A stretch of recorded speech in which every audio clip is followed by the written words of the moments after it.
Tudo bem, queridos? A paz do Senhor. Sejam bem-vindos a mais uma edição do podcast EBD em Síntese. Nesta feita, estaremos aqui sobre a lição número 9 da classe de juvenis, você já sabe.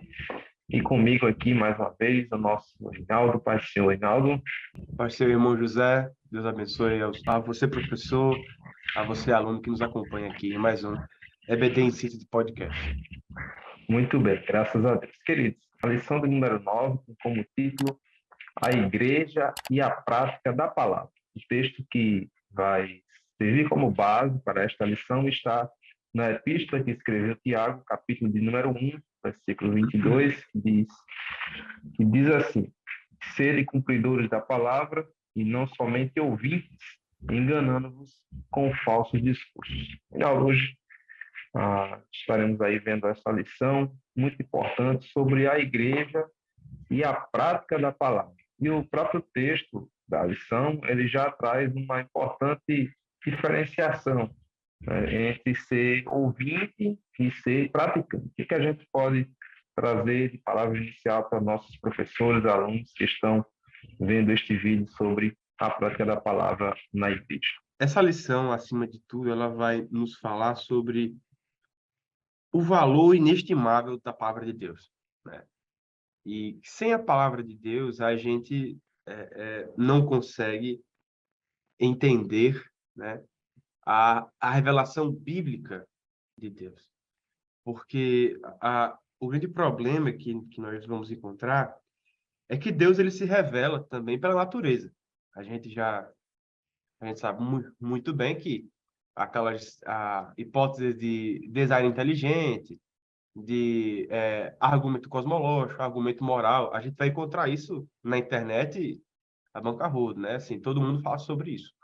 Mas a Bíblia é muito interessante porque ela é a revelação do próprio Deus, né? A revelação natural, de alguma forma, nós estamos buscando na natureza em encontrar Deus e nós o encontramos, pelo menos em aspectos filosóficos, por assim dizer. Mas a Bíblia, ela é a revelação bíblica. Então, ali, nós temos o próprio Deus se revelando aos homens.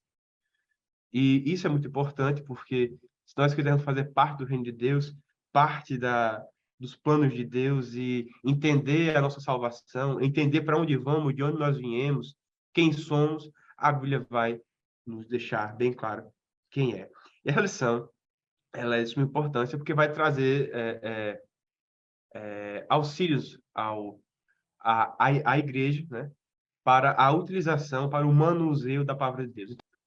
Então, é importante que o professor, né, nessa aula, já que estamos falando de Bíblia, né, que ele utilize, que ele venha para a sua aula munido de bons comentários bíblicos, de bons autores, né?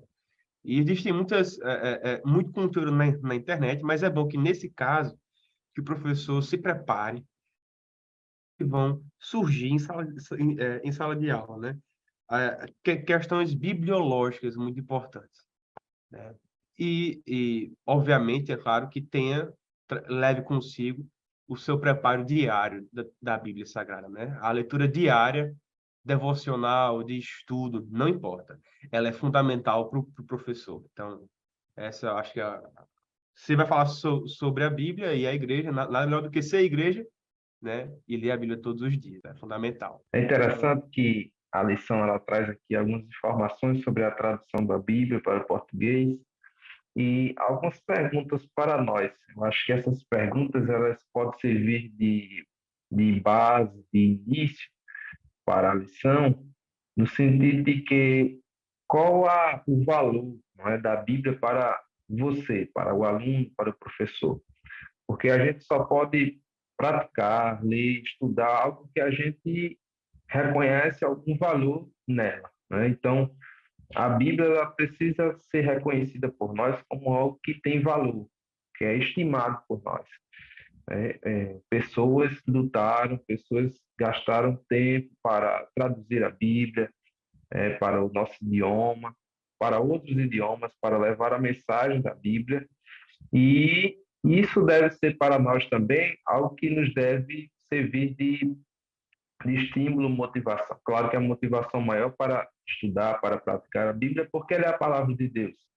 Mas nós devemos ver e entender que muitas pessoas, né, tiveram muito trabalho para que essa Bíblia chegasse até nós. E quantas pessoas hoje desejam ter a Escritura em suas mãos e não possuem? São países onde o cristianismo é perseguido, é proibido.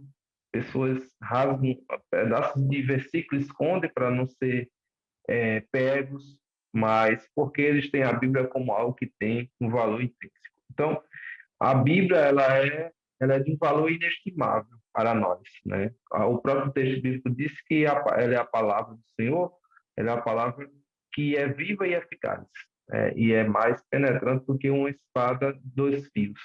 Então, é por isso que a Bíblia ela é essencial. Esta é a palavra que o comentário nos traz aqui da lição. E um ponto que nós devemos diferenciar aqui é que existe um problema quando nós fazemos uma leitura apenas esporádica e ocasional das escrituras, porque aí nós não damos realmente o valor que ela deve ter e fica bastante difícil nós praticarmos a palavra se nós não temos uma leitura diária, devocional. A palavra de Deus, a gente sabe que ela tem vários atributos, né? Os atributos da Bíblia. E uma delas é que ela é alimento, né? Muitas pessoas hoje, elas tratam a Bíblia como se fosse um livro mágico, um livro místico, um livro ou um amuleto, né? Eu deixo na minha casa a Bíblia aberta no Salmo 91, porém, na verdade, ela deve ser observada... Oi? Para dar proteção, né? Para dar proteção. Salmo 91 para proteger a casa. para tirar uma olhada, mas a Bíblia, na verdade, ela é algo que ela, como ela é alimento, então ela deve ser consumida diariamente, né?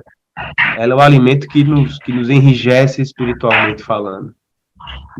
Em algum podcast atrás, a gente estava conversando sobre aquela figura usada por Jesus da casa, que foi construída sobre a rocha e sobre a fundação de areia. E a verdade é que muitas vezes nós começamos até com a fundação na rocha, mas aí nós começamos a querer colocar coisas além do projeto original de Jesus, né? Começamos a errar porque não conhecemos a palavra de Deus. A palavra de Deus ela é supra-racional. Então, veja, todo mundo pode compreender a palavra de Deus, todo mundo pode entender a Bíblia e qual a mensagem que o autor, que é Deus, que é o Espírito Santo, quer mostrar para nós. Mas muitas vezes nós tratamos a Bíblia como um entretenimento intelectual. Alguns de nós, né? Tratam a Bíblia, e isso é muito comum, a gente infelizmente vê isso. Tem dois extremos, né? Aqueles que tratam a Bíblia com um desprezo doutrinário, por isso inventam aí coisas absurdas, como salgar a casa, ungir moto, carro, casa, coisas assim. Então, assim, coisas extrapolantes, né? Mas também tem pessoas que, por outro lado, enrijecem a palavra de Deus, né? Enrijecem o ensinamento cristão. A verdade é que Deus ele não unge José. Ele não unge métodos. Deus não unge estratégias. Deus não unge a pessoa que memoriza mais versículos bíblicos, né? Deus unge as pessoas. O método de Deus são as pessoas. Então, quando nós falamos que a palavra de Deus é viva e eficaz e mais penetrante, é porque ela penetra a mim. Quando eu leio a Bíblia, ela me lê também. Então, por isso que ela é viva, porque ela interage comigo. Ela me mostra coisas que, numa leitura seca e desonesta, eu não conseguiria encontrar se não lesse com o auxílio do Espírito Santo. Né? Então, é isso. E aí que se encontra o valor inestimável da palavra de Deus, né? Porque é um livro como nenhum outro, que ao lê-lo, ele também me lê. Perfeitamente. E essa Bíblia é comparada, a palavra de Deus, a uma lâmpada, né? O salmista, ele diz que ela é lâmpada para os nossos pés e luz para o nosso caminho. Então, é algo que traz iluminação, é algo que nos mostra o caminho que nós devemos andar, né? A lição ela traz aqui várias coisas que nos mostram a importância da Escritura, porque ela mostra o caminho, ela mostra como nós devemos seguir, ela mostra como nós estamos, ela mostra quem nós servimos, né? Então, nós precisamos obedecer, ler e praticar a palavra, porque ela é realmente o manual. Quando a gente compra um eletrodoméstico, algo para nossa casa, a gente recebe o manual do fabricante. Tá? Você tem que usar aqui nessa temperatura, com essa tensão, você deve usar dessa forma, você deve ligar tantos minutos antes, enfim, você vai aprender de acordo com o fabricante a usar aquele equipamento. E qual o risco de você, se não obedecer às instruções ou se não ler as instruções, que é muito comum a gente pegar o manual e jogar fora, eu já sei mexer. E aí você queimar o equipamento, cometer algum equívoco. Assim também é o cristão, né? Nós recebemos o manual de Deus, e o manual de Deus é a Bíblia. E quando nós não lemos, quando nós não fazemos aquilo que o manual de Deus nos manda, a gente erra, a gente comete equívocos, a gente faz coisas que trazem consequências, muitas vezes, não só para nós, mas também para outros que estão perto de nós. Né? Então, a Bíblia ela é esse livro que mostra-nos o caminho e como nós devemos nos portar neste caminho. Né? Por isso que é importante nós sermos não somente ouvintes, porque ouvintes todos são, né? Aqueles que escutam uma vez na vida lá alguém falando no culto ar livre, na igreja, é um ouvinte. Ele escutou a palavra uma vez, ele é bem-aventurado também, porque ele ouviu, mas isso não é suficiente. Nós precisamos também praticar. O texto de Tiago ele é muito claro no sentido de dizer que quem é somente ouvinte, ele é como alguém que olha-se no espelho, vê a sua imagem, mas depois logo se esquece. Então, nós precisamos estar sempre ali praticando a palavra para que possamos compreender. Dwight L. Moody, ele na capa da Bíblia dele, ele escreveu a seguinte frase, ele disse: este livro afastará você do pecado, ou o pecado afastará você desse livro. E aí a gente volta naquela ideia que você falou da palavra como alimento, algo como que não seja místico, não é algo esporádico que eu posso usar ou não, mas algo que eu tenho que todo dia me alimentar. A palavra de Deus nos é uma bússola, ela é o caminho, ela é a bússola que nos leva o caminho para o céu. E a palavra de Deus, a gente tem que definir o que é, né? Porque temos a Bíblia. A Bíblia é a palavra de Deus? Sim, claro. Sem pestanejar, podemos dizer que sim, mas quando você vê, por exemplo, a Confissão de Westminster, né, ela vai dizer o quê? Que a exposição da palavra de Deus também é palavra de Deus. A pregação do Evangelho também é palavra de Deus, não é? Então, o que é a palavra? Bom, aí você pode dizer o seguinte, olha, eu posso achar a palavra de Deus gravada em vários lugares. Ela pode estar na internet, pode ter um audiolivro, ela pode, em vídeos, em músicas, em hinos também tem a palavra de Deus. A música que nós cantamos tem que ser doutrinária, ela tem que trazer o maravilhamento através da palavra de Deus, a glorificação através da palavra de Deus. Então, tudo tem que estar focado na palavra de Deus. Agora, o veículo que eu acho principal para a gente encontrar a palavra de Deus, a gente pode dizer que é a leitura bíblica. A gente já retornando ao ponto da Bíblia. Por que a Bíblia é um livro tão aclamado? Né? Por que não uma grande pregação, ou então um grande livro, mas ou seja, qualquer outro livro de algum teólogo, mas por que a Bíblia? Ora, porque é ali que eu consigo, sem corruptibilidade, achar o que é a palavra de Deus. Porque muitas vezes, nos púlpitos, em livros, em músicas, vamos ter alguns problemas.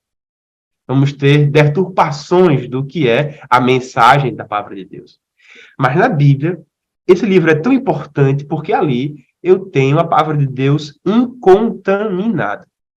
A gente não tem tempo aqui, José, mas se formos estudar o trabalho dos pesquisadores, dos arqueólogos, dos filólogos, né, cristãos que estudaram a Bíblia, que estudaram os textos bíblicos, vamos ver que é um livro confiável, um livro inerrante, um livro que tem mais traduções do que obras de Homero, obras de Platão. Então, temos aqui um livro que, dentro do meio acadêmico, é incontestável a sua historicidade, na verdade.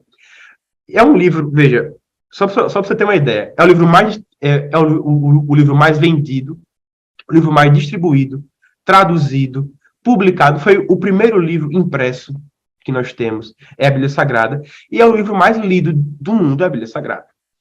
Agora, por outro lado, ele também é o livro mais proibido, o livro que, como diz um pastor contemporâneo, um livro que é jogado nas fogueiras da intolerância. Né? Um livro que sempre há arautos da dissolução do cânon sagrado. Sempre tem alguém atacando. E essa deturpação, ela não só acontece fora das igrejas, mas também dentro das igrejas. Temos aí exemplos recentes de pastores se levantando para dizer que temos que atualizar a Bíblia Sagrada. Temos que arrumar os pilares, os fundamentos da nossa fé. Mas, como já disse também um teólogo do passado, a Bíblia é a bigorna de Deus que quebra os martelos dos críticos. Né?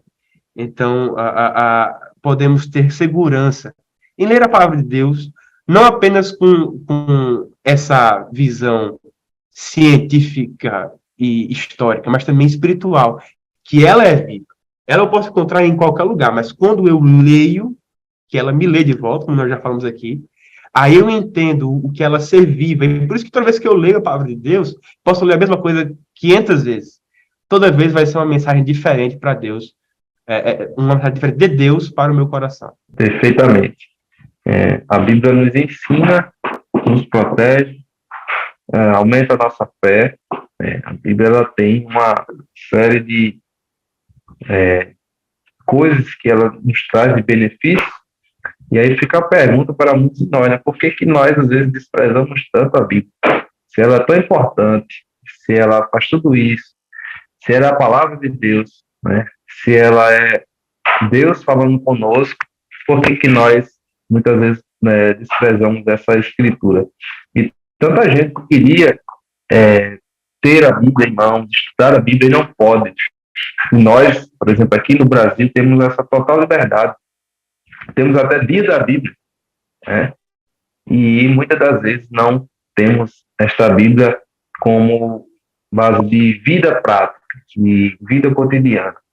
Então, para nós praticarmos esta palavra, nós devemos aqui que nós devemos ler e estudar. Mas como nós devemos fazer isso? Né? A Bíblia ela precisa ser estudada, precisa ser analisada, precisa ser examinada. Né? Lembro agora das palavras de Jesus, quando foi questionado pelos saduceus acerca da ressurreição, já que eles não criam, quando Jesus diz assim, errais, não conhecendo as Escrituras e nem o poder de Deus. Tá? Então, eles não conheciam as Escrituras, ou até conheciam, mas não da forma adequada. E aí nós precisamos estudá-la, um estudo constante e progressivo, para que nós tenhamos este crescimento e possamos praticar realmente. Como é que eu vou praticar algo, viver algo que eu não conheço, que eu nunca li, ou que eu nunca estudei de forma correta? A gente, quando vai fazer o vestibular, o concurso, a gente cria os métodos de estudo, né? E bota lá, mapa, mental, essas coisas todas. E a Bíblia? Como é que nós devemos estudar? Eu suspeito, José, que pela facilidade que nós temos de encontrar uma Bíblia, a palavra de Deus, eu suspeito que por essa facilidade nós estejamos, às vezes, banalizando a palavra de Deus. Acho que porque veja, por que o ouro, o diamante, o rubi, tudo é muito valioso? Porque é escasso. É escasso. Não é fácil de você encontrar. Mas se o ouro desse na porta de casa, ninguém estava comprando aliança de ouro. Então, se a Bíblia fosse escassa, talvez nós dessemos mais valor à palavra de Deus. Né? Talvez não. Pois é. Então, assim, a, a lição ela vai trazer três métodos diferenciados, né, para você poder estudar a palavra de Deus. A leitura planejada, e isso você pode ler e conversar com seus alunos, a leitura planejada, o estudo sistemático e a pesquisa detalhada. Ora, aqui você pode, no seu estudo pessoal para a sua aula, você pode preparar. A gente vai perder o tempo lendo, né? Lendo a lição. Você lê em casa, professor, a sua lição. Mas a ideia aqui é que eu gostei muito do que a nossa comentarista ela escreveu. Ela diz: reconheça a autoridade da Bíblia e submeta-se aos seus princípios. Eu acho que isso aqui é de suma importância. Não tem como você estudar a palavra de Deus, ler a Bíblia com um coração orgulhoso. Não dá. Se você quiser que a Bíblia lhe ensine, que realmente ela prescrute o seu coração, faça morada no seu coração, como diz o salmista, é necessário, acima de tudo, que você tenha humildade para ler a palavra de Deus.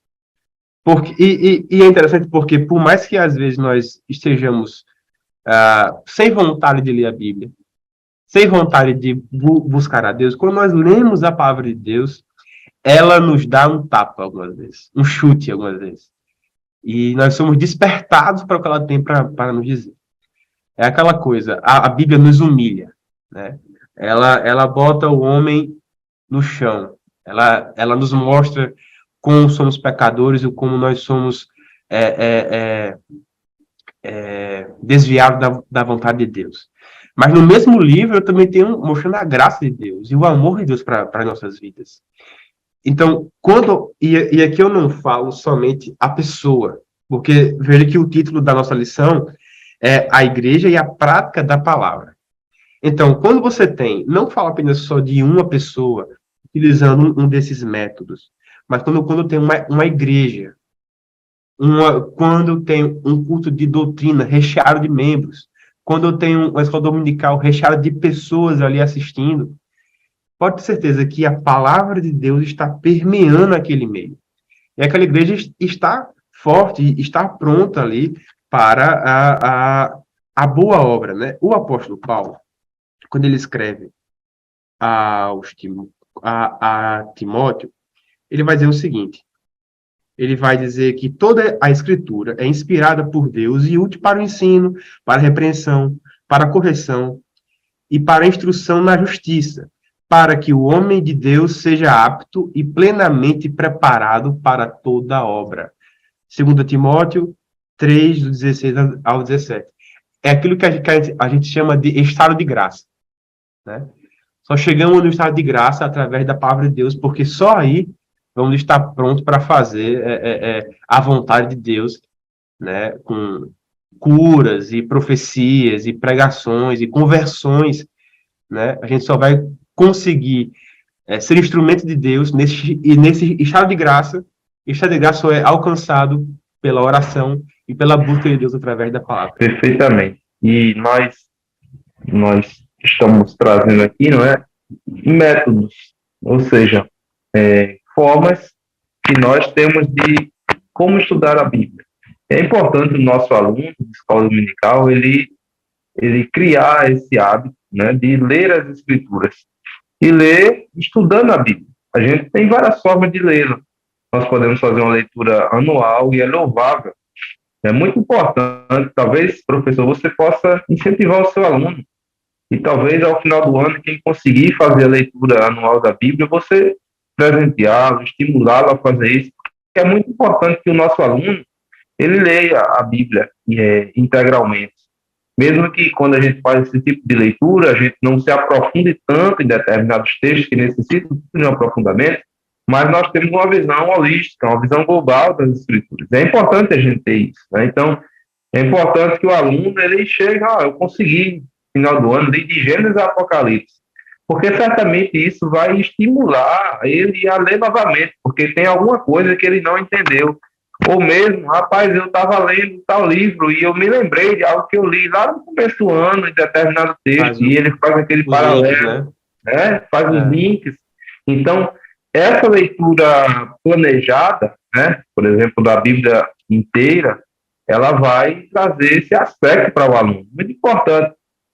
E talvez ele sinta a necessidade aí e depois fazer um estudo sistemático. Não, eu li a Bíblia toda, mas eu queria focar agora nos evangelhos. Eu vou estudar os evangelhos, comprar livros que me ajudem no estudo dos evangelhos, e assim ele vai conseguir fazer essa leitura, né? Então, um curso teológico, né? Ele pode ser... Um curso teológico, perfeitamente, né? Que é mais uma ferramenta para que a gente possa aprender a Bíblia, para que a gente possa praticá-la, né? Porque sem entender a gente é difícil praticá-la. Às vezes pode praticar algo errado porque entendeu errado, porque não estudou da maneira correta, né? E então é muito importante.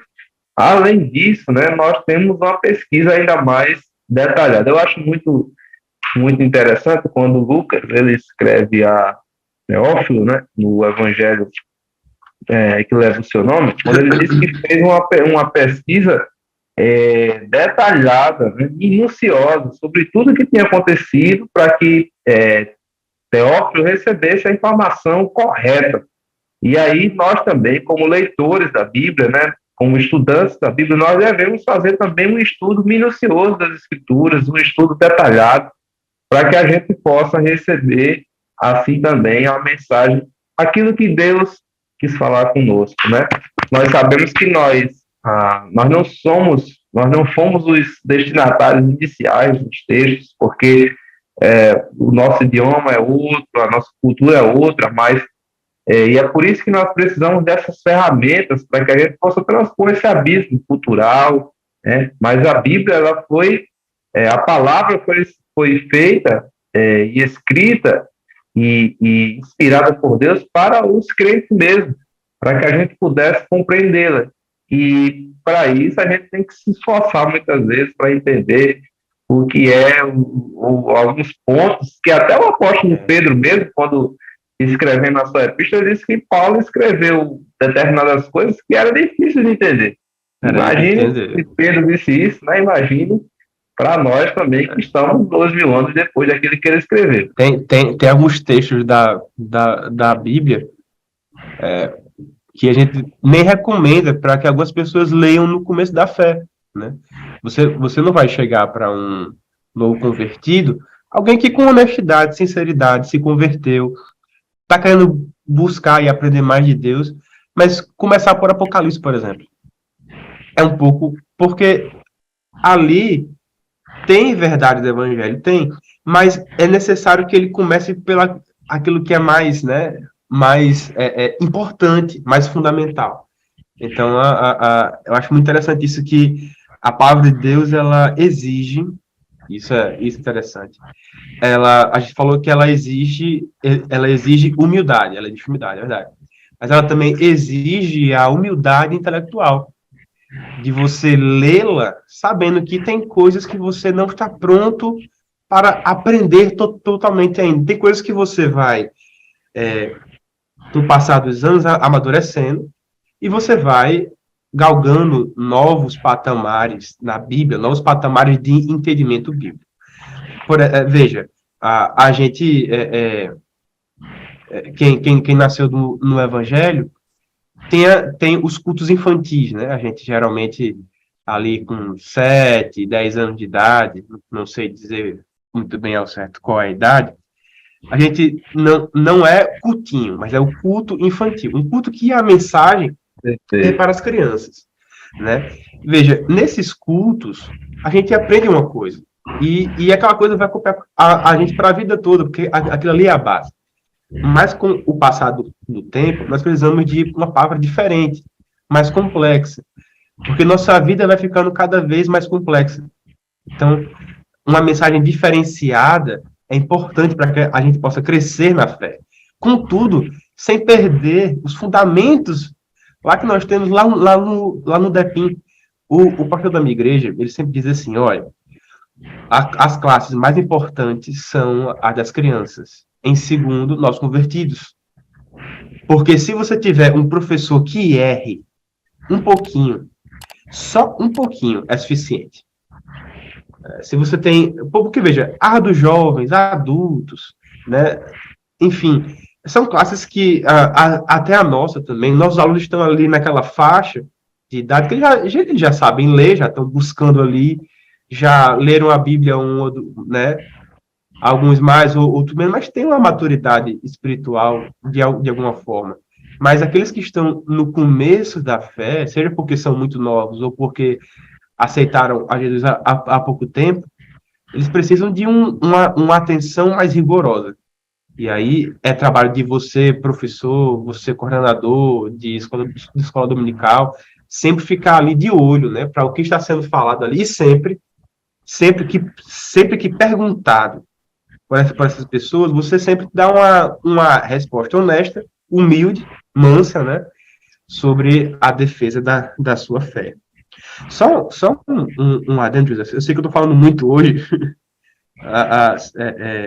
tô talvez ocupando o espaço da irmã Milka, né, que infelizmente não pôde estar conosco hoje gravando.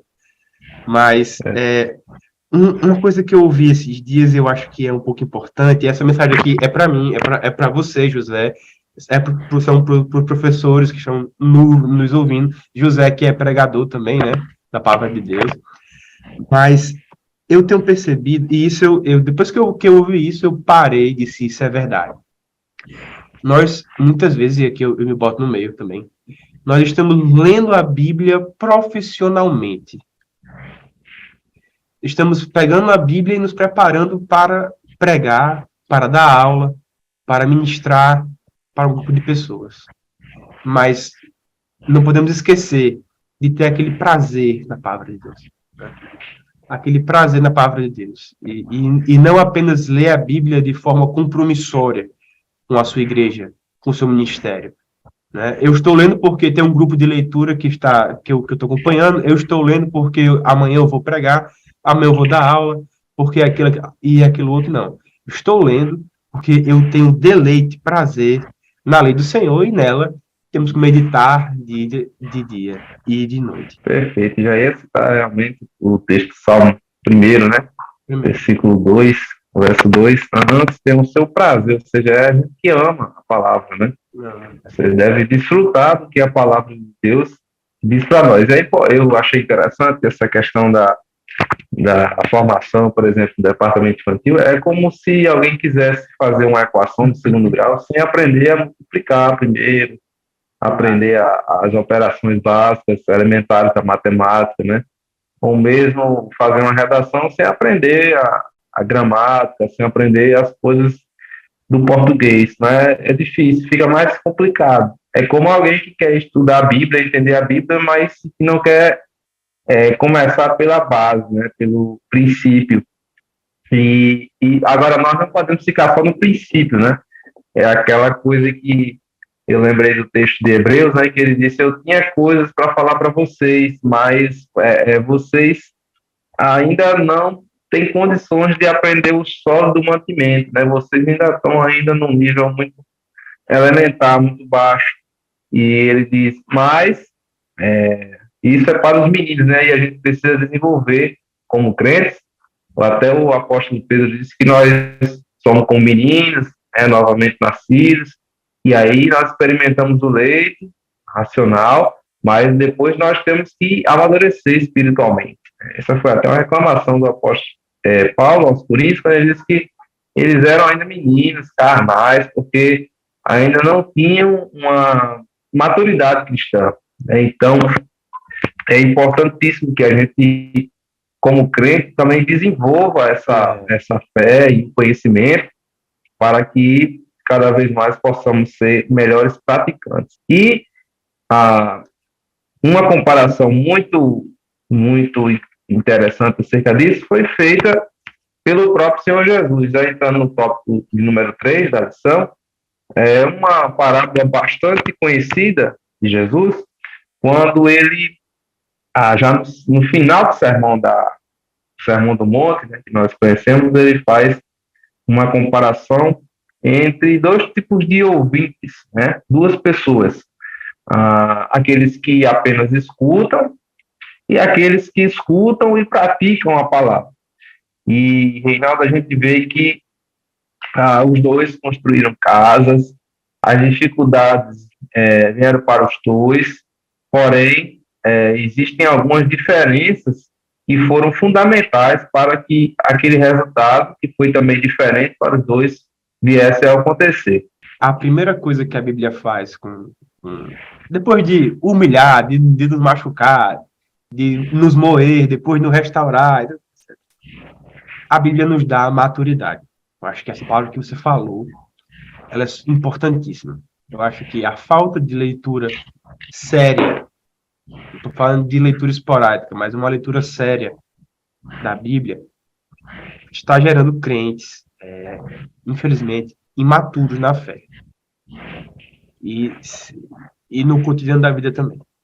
Então, um homem sensato, e aí a gente pode também, o homem maduro, o homem sensato, aquele que tem as suas faculdades mentais em sãs, ele é um homem que ouve e que pratica.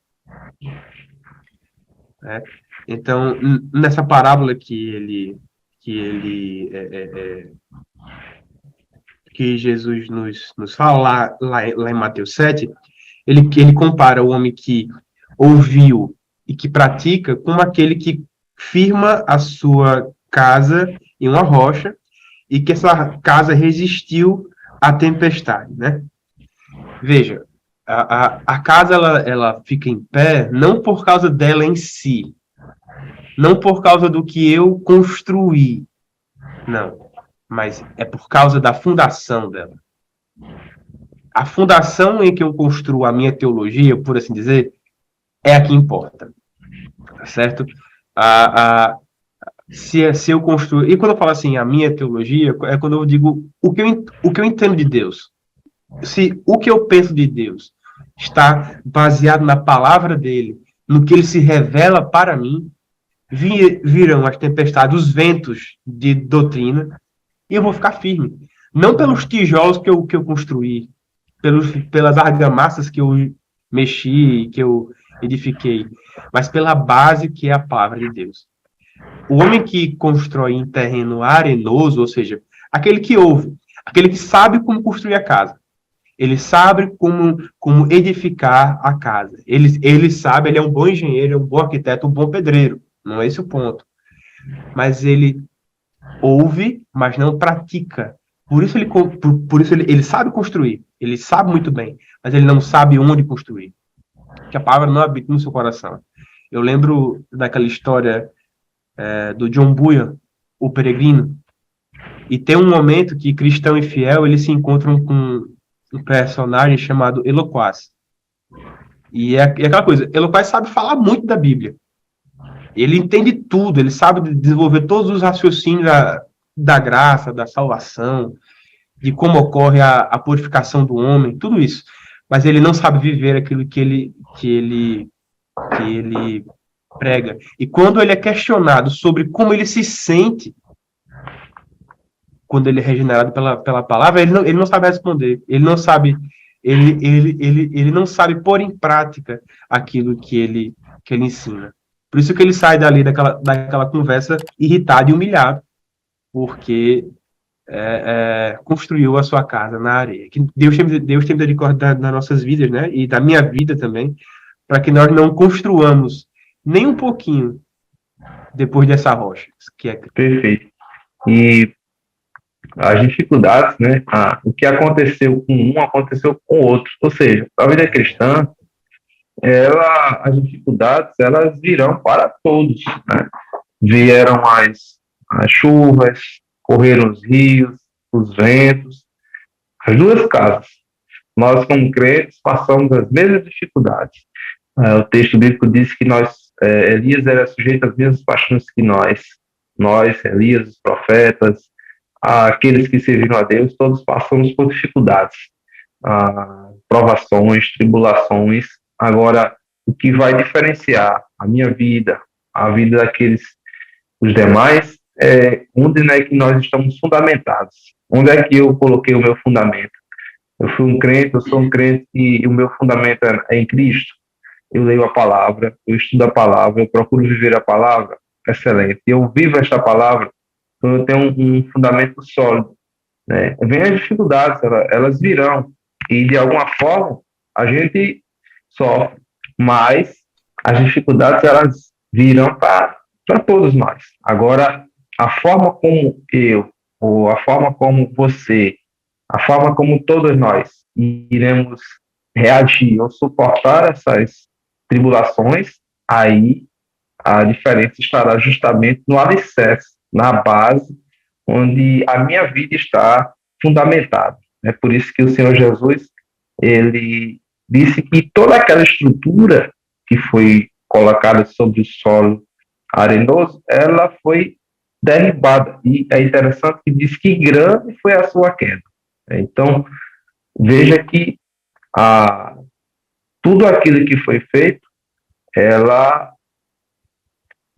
foi comprometida pela falta de um fundamento, né? De um fundamento inabalável, de um fundamento sólido que estava na Escritura. Então, para resumir, né, a parábola, o que resume é justamente que não basta apenas ouvir. Por quê? Jesus estava finalizando o seu sermão do monte. Muita gente ouviu o sermão. Jesus sabia que naquele lugar havia vários tipos de ouvintes, vários tipos de pessoas. E o que ele estava dizendo ali para todos é, olha, eu preguei, eu ensinei. Agora, a forma como é que vocês vão sair daqui é que vai diferenciar quem realmente é meu discípulo e quem não é. Porque se vocês ouvirem aqui, vocês praticarem, ótimo, vai vir as dificuldades, mas vocês estarão firmes. Agora, se vocês ouviram tudo isso e não colocarem em prática, vocês vão ser levados aí por qualquer coisa. Então, isso é que seria o diferencial na vida de cada um deles. Portanto, para nós passarmos para a finalização da lição, nós devemos ser os cumpridores, né, da palavra de Deus, para que nós possamos ter uma vida íntegra, correta diante de Deus, suportarmos as dificuldades desta vida aí. Acho que a parte mais difícil dessa lição é essa. Cumprir a palavra de Deus. A gente começou sobre métodos, sobre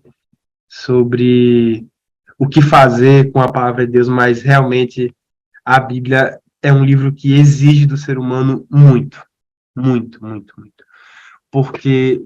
Não porque ela expressamente diz isso, mas porque ao ler a palavra de Deus, nós não vemos outra saída senão entregar a nossa vida inteira a Cristo.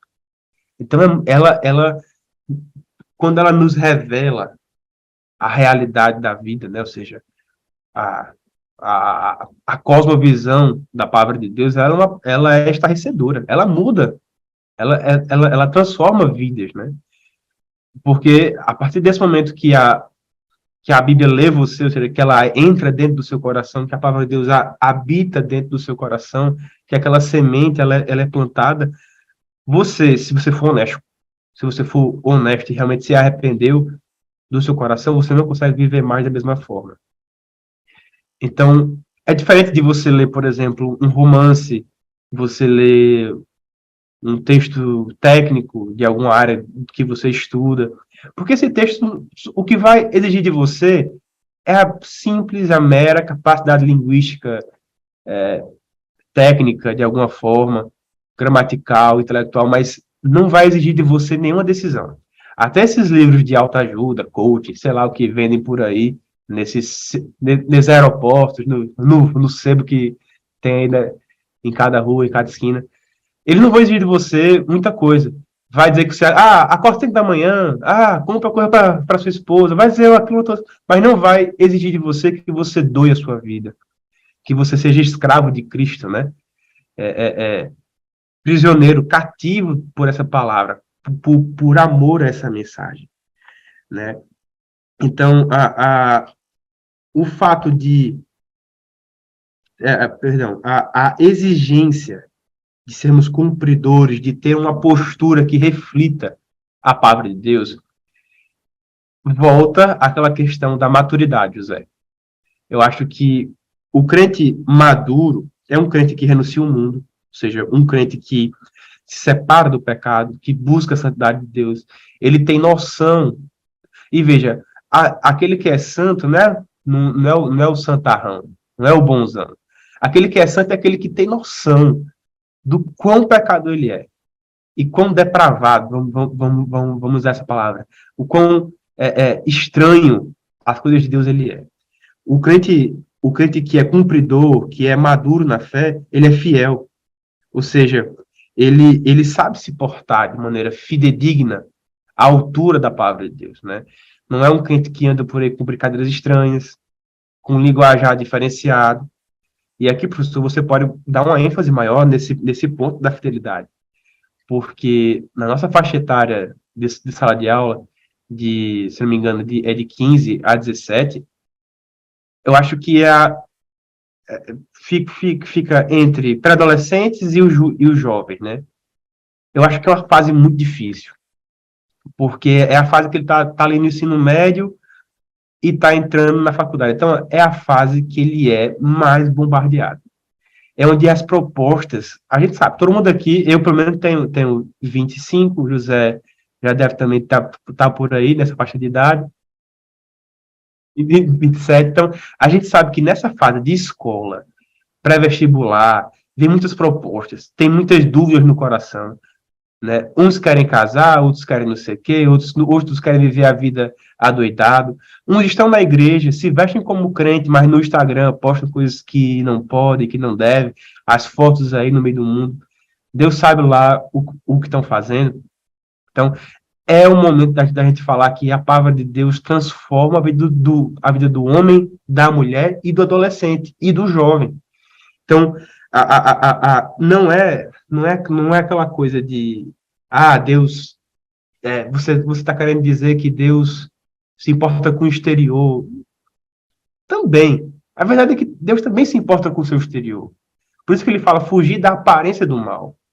Porque às vezes a aparência do mal é muito pior do que o próprio mal em si. Se eu vejo alguém que parece estar cometendo mal, eu posso tirar dali muitas outras coisas do que só ele estar fazendo mal. Se eu digo, eu vi fulaninho saindo de carro à noite com um cicrano, a aparência daquele mal sugere que eu possa pensar várias outras coisas. Então, a aparência do mal é muito pior do que, às vezes, o próprio mal. Por isso que andar em fidelidade, eu gostei disso que a comentarista colocou, temos que nos portar de maneira apropriada, mantendo fidelidade a Deus e as ordenanças do Senhor. Isso aqui é esplêndido. Às vezes a gente se preocupa muito com as questões dos usos e costumes. Aqui eu acho que a gente tem espaço, já que nosso podcast ele é confessional, ele é da Cidade de Deus, ele é da IADN. Muitas vezes a gente se preocupa, muitos jovens tentam, né? Mas por que eu vou usar saia? Por que eu vou usar desse jeito? Por que eu não posso botar uma calça, uma coisa assim? Porque nós vivemos um padrão de santidade e fidelidade a Deus que a nossa igreja pensa e formalizou, que é um padrão que agrada a Deus. É um padrão que Deus se agrada, porque é um padrão que mostra de dentro para fora como Deus nos transformou. Mas fulaninha usa saia e é assim. Fulaninha não sei o quê e é desse jeito. Fulaninho faz a barba, mas é desse outro jeito. Tudo bem. Mas o importante é que Deus se revela nessas pequenas coisas. Muitas vezes, e eu vou contar essa história, uma vez eu estava na igreja, e na minha igreja nós temos um grupo de louvor orquestrado. E eu subi para a galeria e encontrei um jovem que tocava nesse órgão de louvor orquestrado. E eu perguntei, fulano, você não vai tocar, não? Não, porque eu não fiz a minha barba. Não fiz minha barba. Tá, sentei ao lado dele, fiquei com ele lá. Quando dá um pouquinho de tempo, eu falo, fulano, você vai deixar de louvar a Deus por causa da sua barba? Esse é o impedimento que você tem. E aí ele se levanta, depois de algum tempo, ele se levanta, ele só pede licença, passa, fala com o dirigente do órgão, pega a gilete, tira a barba e vai tocar. Porque ele entendeu que existem coisas mais importantes do que o que eu acho, do que o que eu penso. E, às vezes, essas pequenas coisas que são impostas a nós falam muito mais alto do que as suas palavras, do que suas, né? Então, essa fidelidade é muito importante. E essa fidelidade, ela só é encontrada através da palavra de Deus. Então, veja, quando o jovem, como o jovem vai manter o seu caminho, como purificará o jovem o seu caminho? Observando conforme a tua palavra. Então, nós podemos ter esse coração humilde, né, de entender que Deus ele se manifesta de várias formas e que pela sua palavra nós temos aí um guia, um parâmetro para seguir. Tem mais um tópico aqui, né, sobre oração e jejum. Eu vou deixar, eu já falei demais, deixar para Perfeitamente. Para que assim possamos refletir os valores do reino de Deus, né? E como nós podemos viver assim. É isso que eu acho que esse último ponto se encaixa, né? Que é orando, jejuando. E completando com a lição sobre a prática da palavra, você tem uma vida devocional, né? A oração, você vai ter a comunhão com Deus, o jejum, você vai ainda mais se aproximar do Senhor, estar em sua dependência, e a leitura da palavra. Então, são meios de aproximação de Deus e que nós aprendemos através da palavra, né? Quando é que você aprende a orar? É na Bíblia. Os discípulos disseram, Senhor, ensina-nos a orar. Jesus ensinou, deu um modelo. A gente aprende através da palavra. Como orar? Jesus ensinou também. Fecha a porta do teu quarto, ora teu pai em secreto, ele vê que está oculto, né? Não olhe para que as pessoas vejam que você é um crente santo, que ora muito. O jejum também, a Bíblia ensina como. Passa, não precisa mostrar para ninguém que você está jejuando, passa aquela cara de sofrimento, etc. Então, tudo isso a gente aprende como? Na palavra. Então, está aqui o segredo para que a gente possa ter uma vida de comunhão com Deus, uma vida de fé, uma vida cristã autêntica, né? Praticando da palavra, orando, jejuando, lendo a Bíblia, estudando a Bíblia e, sobretudo, praticando. Então, esta lição ela tem como objetivo justamente esse, nos ensinar, nos mostrar que nós devemos ser praticantes da palavra. Então, que Deus possa... Então, essa lição ela nos mostra que nós devemos não somente ser ouvintes, como diz o texto bíblico, mas também praticantes. E, ao longo dessa lição, nós podemos entender como nós devemos fazer isso. Lendo a Bíblia, quais os métodos que eu vou utilizar? Você, professor, você vai conversar com o seu aluno. Como é que ele pode ser um estudante da Bíblia? Como é que ele pode adquirir o conhecimento necessário como cristão? Então, a lição, ela procurou justamente isso. E, sobretudo, ouça, aprenda e sejam praticantes das Escrituras.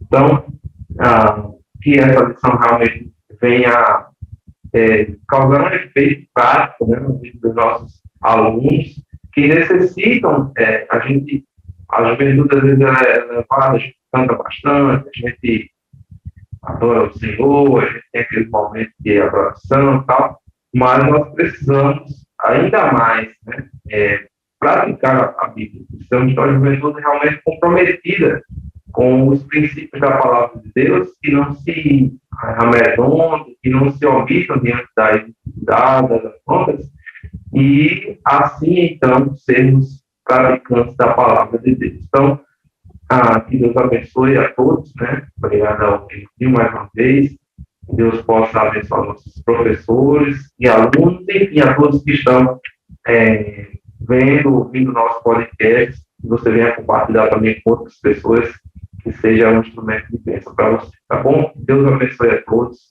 em nome de Jesus.